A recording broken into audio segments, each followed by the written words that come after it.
So as I stand here showing you the fairy rose, this is an heirloom, an antique rose, and this is also one of the earth kind types. And I might add, this is a rose that has thorns, lots and lots of thorns. As we look at this, my left leg is probably in a fire ant mound. Let's see what we can do with those fire ants with Andrea right now.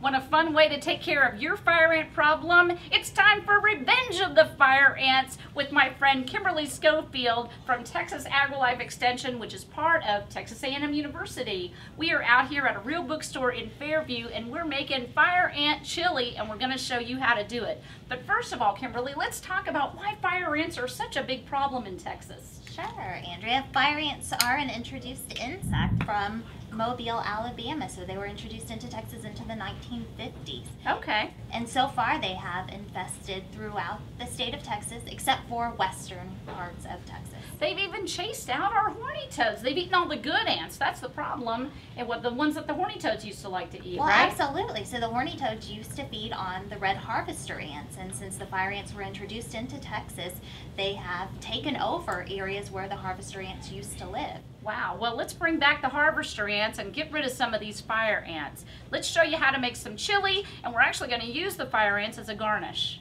Okay, so here we go. Kimberly, what do we have? So we are going to add some oregano. Lovely. We'll just throw that in with our onions and mushrooms.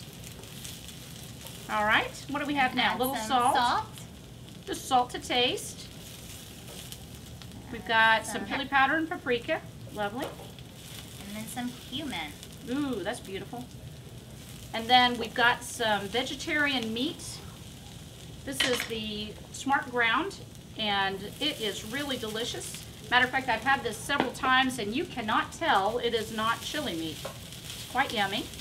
And we've got our tomatoes, our beans, green chilies, and we're going to bring in a little bit of garlic, a bit of diced green onion, and lastly we've got some vegetarian broth. And when are we going to add the fire ants? Well, I think we're just about ready for them. We've got some neat bamboo dishes here.